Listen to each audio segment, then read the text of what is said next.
Salut, je m'appelle Florian, je suis cofondateur de GC Tech. On est une boîte technologique basée à Montpellier.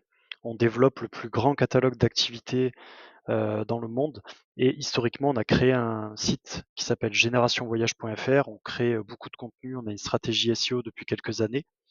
Et moi, je m'intéresse beaucoup en faisant de la veille à des stratégies de growth, de SEO, de, de sites de l'industrie dans les activités dans le voyage.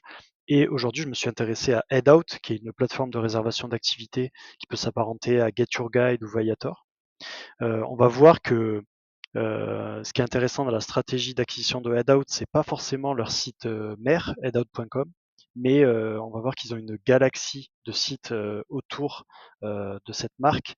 Et ce qui est vraiment intéressant, c'est que c'est les seuls à faire ça. Il y a des sites, j'en ferai peut-être une autre vidéo, qui font une stratégie similaire, mais qui n'est pas la même que Headout. Headout, ils ont créé toute une ingénierie de création de contenu et de sites au service de leur marque et de leurs produits. Et je vais rentrer dans le détail, mais c'était vraiment intéressant d'étudier ça. Euh, donc là, on a on voit donc le site officiel, hein, donc headout.com. On voit en gros que c'est une plateforme de réservation d'activités. On peut taper sa destination ici, ou bien aller directement chercher des tickets à acheter, par exemple l'Acropole, le Parc Güell, plein d'expériences vraiment partout dans le monde. Je pense qu'ils sont dans vraiment peut-être 1000 ou 2000 villes ou destinations dans le monde, donc c'est assez gros. Leur SEO, quand on va voir leur SEMrush, on voit que, donc là j'ai pris tout le domaine, hein. On voit qu'en fait ils sont pas si gros. C'est peut-être pas sur ce site-là qu'ils font le plus d'acquisitions. On voit qu'ils ont presque 1 million de mots-clés positionnés, mais seulement 5500 dans le top 3. Donc c'est pas ce site-là qui fait le plus de trafic et de vente à mon avis. Euh, En revanche, leur stratégie, en gros à eux, c'est de faire des sites sur des destinations. Donc, par exemple, ils ont un site sur Rome, ils ont un site sur Athènes. En gros, dans chaque ville, ils ont créé un site. Et ce qui est encore plus intéressant, et c'est là que je trouve ça c'est très smart, ils ont aussi créé des sites pour chaque monument, chaque attraction. En gros, les plus grosses, hein, évidemment, mais en gros, dans chaque destination, Rome, Istanbul, Paris, New York, etc., ils ont peut-être entre 5 et 10 sites spécifiquement sur une attraction, ce qui fait qu'ils ont potentiellement, j'ai pas réussi à calculer précisément, mais je pense qu'ils gèrent, Headout gère, à mon avis, plusieurs milliers de sites. Donc, en fait, ils expliquent, ce qui est intéressant, c'est qu'ils expliquent dans un article qui date de fin 2019, la stratégie qu'ils ont mis en place et comment scaler leur création de contenu. Enfin, l'article, en l'occurrence, parle beaucoup plus de comment ils ont scalé de manière technique la création de sites. Et donc, je le mettrai dans la description de la vidéo, mais en essence, le site explique, enfin, pardon, l'article explique que en gros, ce qu'ils voulaient pas, c'était avoir à gérer un WordPress par ville et par attraction, et en plus potentiellement avoir le gérer dans chaque langue. Ils voulaient pas, en gros, que les équipes content aient à gérer du HTML et à parler aux développeurs, sachant que il y avait aussi cette problématique de quand on crée une feature pour un site, il faut la répliquer sur les milliers d'autres. Et là-dessus, ils ont expliqué ils sont tournés assez tôt vers un, un- un service qui s'appelle Prismic, qui est en gros un CMS personnalisé, où en gros, ils ont, de ce que j'ai compris, ils ont à gérer l'architecture d'un site, et à chaque fois qu'ils font une modif, la répercute sur tous les sites. Et donc tous leurs sites sont les mêmes en fait. On va en voir quelques exemples. Donc ça, et, euh, et en fait, ils ont aussi pu gérer le fait que c'était des sites multilangues. Donc chaque site est, d'après ce que j'ai vu, entre 6 et 8 langues différentes. Donc je ne sais pas si vous imaginez le travail de contenu qu'il y a à faire. Après, je donnerai mon avis sur comment ils font. J'ai pas tous les éléments, mais c'est hyper intéressant d'aller creuser d'aller creuser ça en fait. Donc je vais vous montrer un exemple.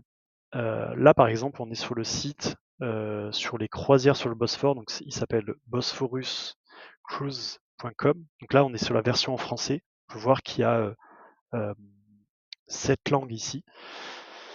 Donc on voit que je vais vous montrer la structure du site, mais c'est toujours la même.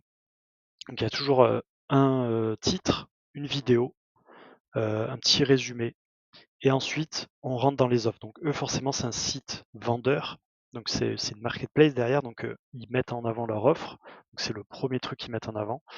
Donc à chaque offre, il y a un mini menu qui explique en fait tous les éléments. Ça c'est un peu plus pour l'utilisateur, qui explique en gros qu'est-ce que va permettre cette croisière en l'occurrence. À chaque fois, il y a des photos, mais en tout cas, il y a beaucoup de contenu à chaque fois. Dans chaque onglet, il y a du contenu. Ensuite, sur la droite, évidemment, il y a tous les call to action qui renvoient ensuite vers le funnel de vente. Sachant que je pense qu'ils utilisent l'API de Headout. Donc, en fait, on réserve directement sur le site. Il n'y a pas de déperdition. Ça renvoie pas sur le site Headout. Et donc là, ça présente toutes les offres. Donc, en fait, déjà, par le simple fait qu'ils mettent leur offre, il y a déjà un millier de mots, voire plus, avec du contenu très structuré, des photos, etc.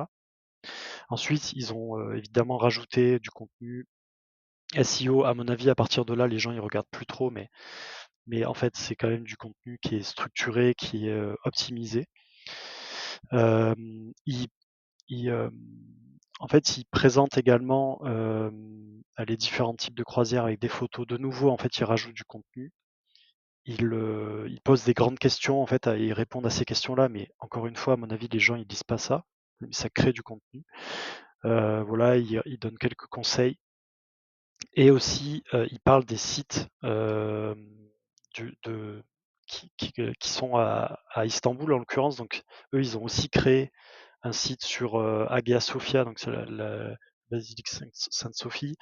Il y en a un également sur Topkapi, donc on voit en bas à gauche de l'écran qu'il y a l'URL qui renvoie vers le site qu'ils ont créé. Voilà, on peut aller regarder, hein. Et c'est exactement le même site à chaque fois. Donc là, ça crée du maillage interne à l'intérieur même de toute leur galaxie de sites dans Istanbul. Et on va voir aussi qu'ils ont un site sur Istanbul. Donc je vais y revenir après, je finis juste ça. Donc là, on voit qu'ils ont créé ici pour chaque croisière une mini FAQ. En fait, puis-je descendre pour voir les monuments, ce genre de trucs. Est-ce qu'il y a des audio guides pour les déjeuners, il y a d'autres questions. Et pareil, à la fin, ils mettent du contenu autour des conseils. Et à la fin, la basique, la FAQ. Donc la page, j'ai pas regardé, mais elle doit avoir entre 5 et 8000 mots en fait. Donc ça. Et pour venir au menu, en fait, on peut voir que il y a aussi le site, voilà, Ticket Istanbul. Donc là, ça renvoie vers la page sur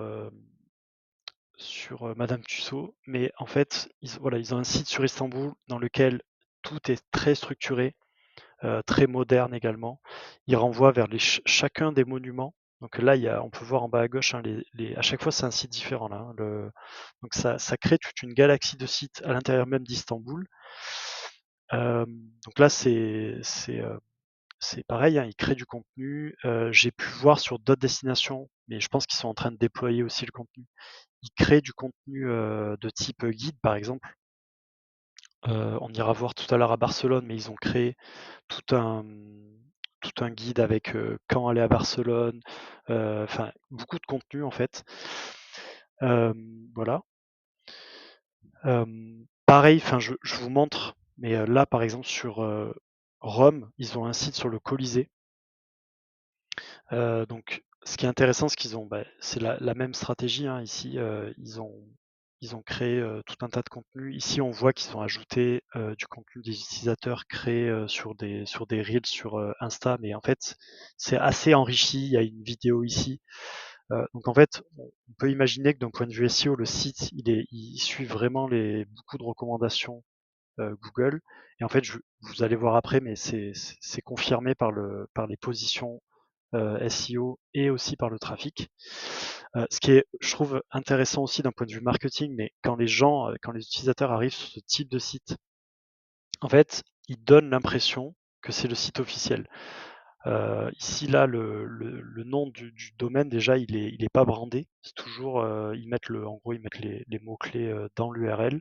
On voit qu'il y a un petit GIF qui présente Buy It Out. En fait, vu qu'il est dynamique, il passe vite à autre chose. Et en fait, quand on scrolle, tout disparaît.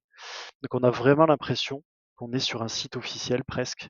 Et notamment sur le site des croisières sur le Bosphore, c'est encore plus flagrant, je trouve. Euh, voilà, donc on va aller voir rapidement les performances. Là, on est sur le SEMrush du site sur les croisières sur le Bosphore, donc c'est un peu plus petit que le Colisée, mais on peut voir que déjà sur juste ce site-là, ils ont 129 mots-clés dans le top 3, donc on imagine ticket, croisière Bosphore, dans toutes les langues en plus. Donc là, c'est un site qui est en train de monter, on le voit, hein, il a été créé en 2021 et en fait, il a fait que monter. Donc intéressant d'aller creuser ça si vous voulez. Et on peut voir aussi le Colisée, c'est assez hallucinant. En fait, pareil, lui, il a été créé il y a un peu plus longtemps. Et en fait, aujourd'hui, on peut voir qu'il a 1400, 1500 mots-clés dans le top 3. Donc, imaginez, en fait, il est positionné sur billet Colisée, ce genre de mots-clés. Ticket Colisée, billet coup de fil, ce genre de trucs.